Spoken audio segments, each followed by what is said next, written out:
Hello, welcome back to the second episode of Yoga, You and Me. In the previous episode, we have already seen what is yoga, its overall background, and general advantages of yoga, its history. But in today's episode, we will be introducing to different asanas, that is, steps of yoga, and its specific advantage, how to demonstrate that. This is what we are going to discuss in today's episode. But basically, there is a general question whether yoga should be practiced in the morning session or in the evening session. In general, morning session is always preferred because early morning we all will be refreshed and comparatively there will be more oxygen content in the atmosphere. But if you are a beginner, try to practice it in the evening sessions, because by evening your muscles will be already relaxed. So in the stretched condition, it will be easy for you to practice yoga in the evening, and then you can practice in the morning session. But in the routine, if you are not able to practice yoga in the morning, there is nothing to worry about. Even in the evening you can practice yoga. So today, in this particular episode, we will be having different asanas. Now, when we Google it, we can see different type of complicated steps.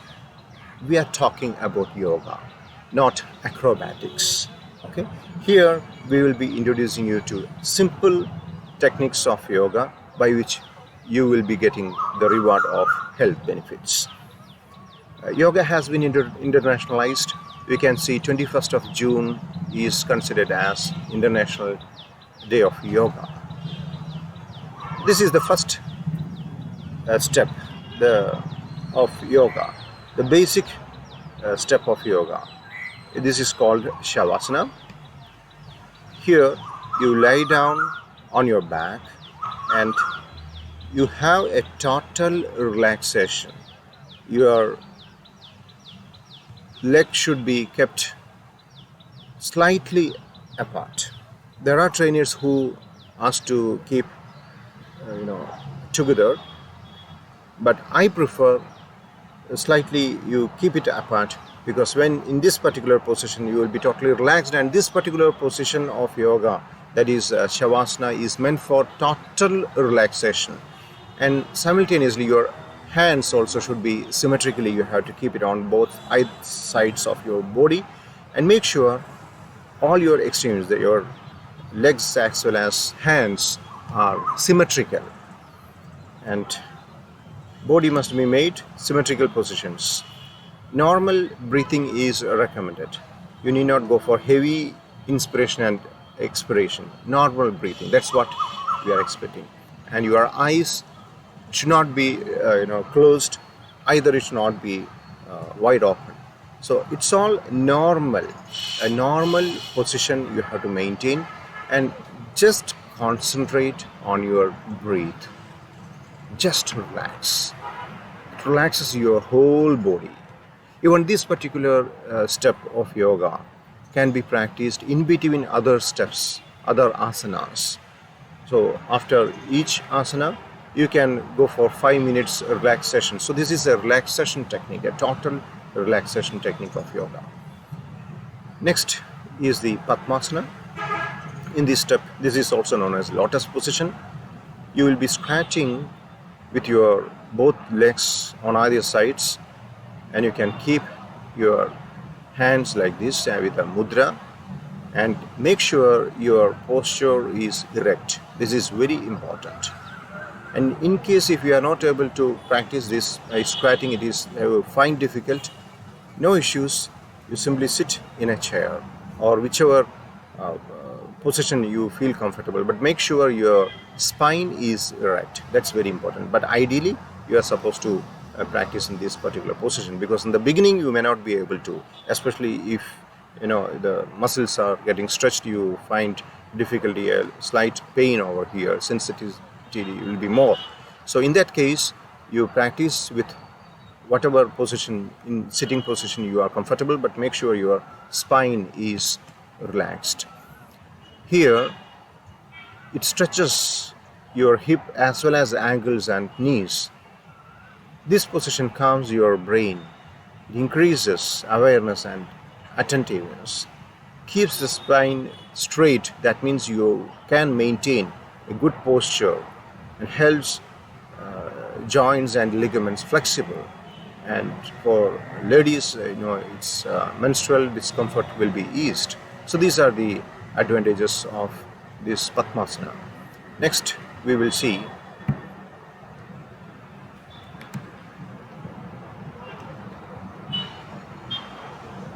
Bhujangasana or Cobra position. Here what you are going to do is that you just lie down on your belly, and with the support of your hands, slowly, very slowly, you inhale and you make your upper portion of your body curve backwards, while the lower portion, it remains calm. It remains total relaxed, but all your weight will be equilibrated between your both hands. This relieves backache, and it's good for this Cobra position is very good for flexibility, and it reduces the stiffness from the lower spine region. And Bhujangasana helps to loosen the spine, removes impure blood from the back, and tones the nerves. And for kidney, it's also very good because it presses and removes the stagnated blood, thereby helps in improving the efficiency of your kidney. And definitely this is a stress buster because the Cobra pose gives a good massage of adrenal glands. Adrenal glands will produce adrenaline.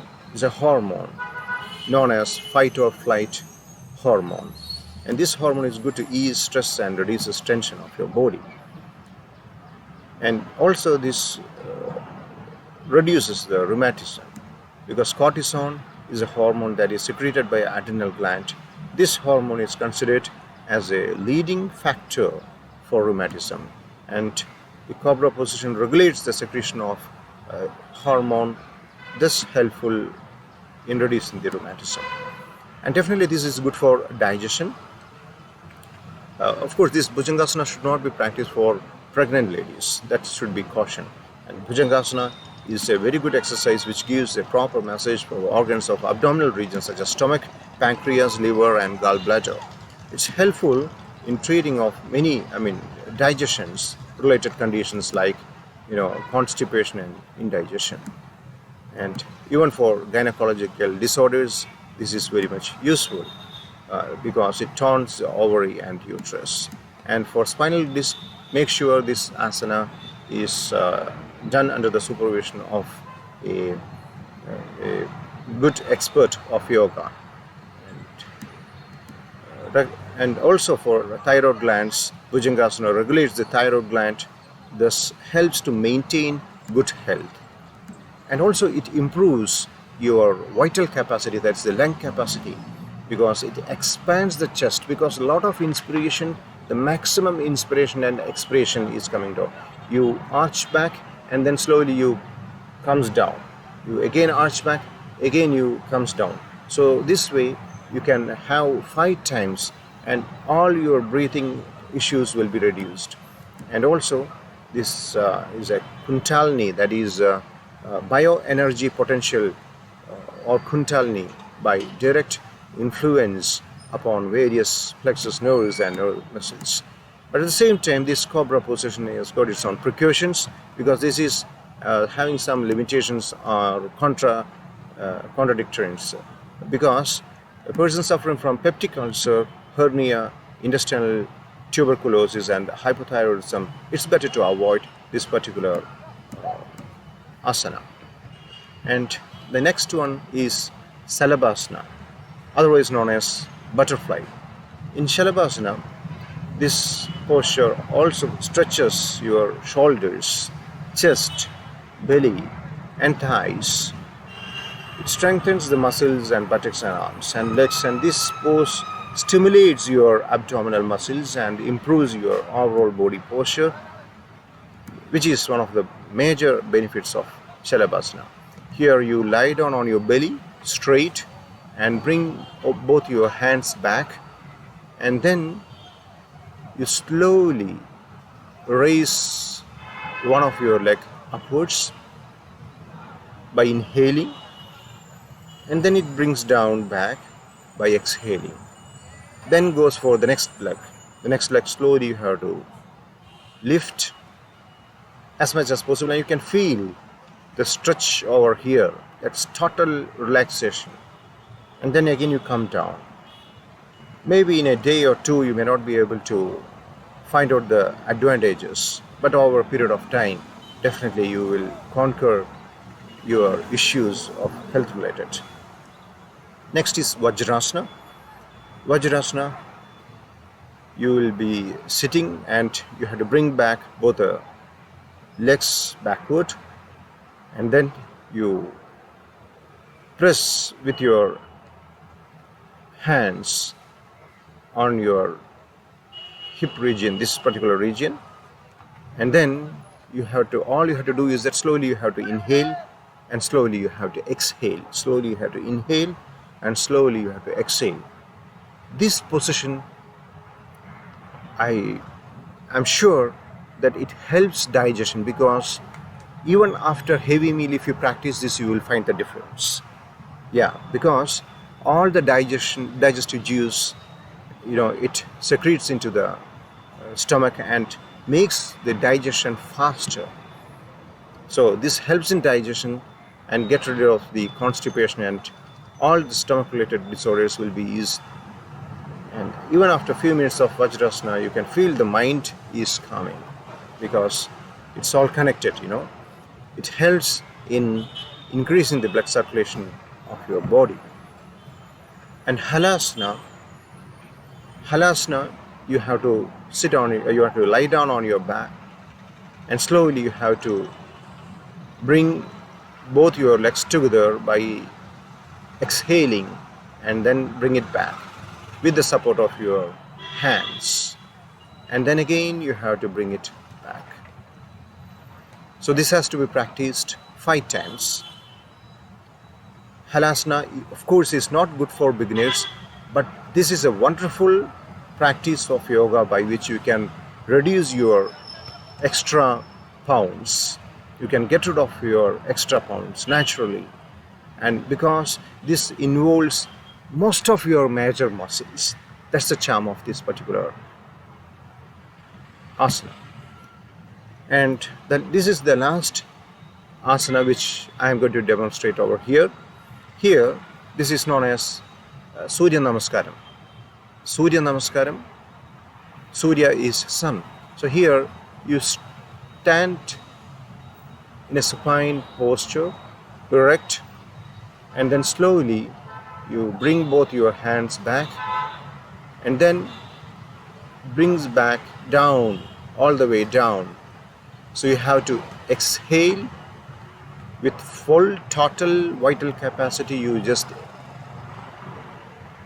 you have to inhale, and then you have to exhale with your total capacity. You just bring both the hands down. So here this is inhalation, and here this is exhalation. And then you just bring your left leg to the front, and then arch you have to bring back, and then make your hip raisen, and then slowly arch back, and then goes for the next leg, because earlier it was the left leg and now this is the right leg, and this is the right leg you have to bring forward, and then the step repeats. So this is a cyclic process. This particular asana is a combination of several asanas. So early morning, if you practice in the sun, the rising sun, this improves your blood circulation, and It aids bringing back the glow on your face, preventing the onset of wrinkles, makes your skin look ageless and radiant. So this is the importance of sun salutation, or Surya namaskar. And also this improves your digestion. And before concluding, I also would like you to have a brief idea about reflexology, the foot reflexology. Your foot, we have to maintain the hygiene, how we maintain the hygiene for our hands. Because you can see each area of your foot is connected to various internal organs. That means you can stimulate. You can stimulate by simply pressing with both your thumbs. Just press it, relax. Press it, relax. Press it, relax. Thrice you can do it for each area. Every day, if you just practice on both the legs, it should be practiced on both the legs. After completing one foot, you have to go for the next foot. So these are the areas which I would like to represent on today's episode. I hope this particular episode was informative for you, for your health, and make use of this particular information. Thank you very much for watching this particular episode, and wish you all a happy day and a good health. Thank you so much.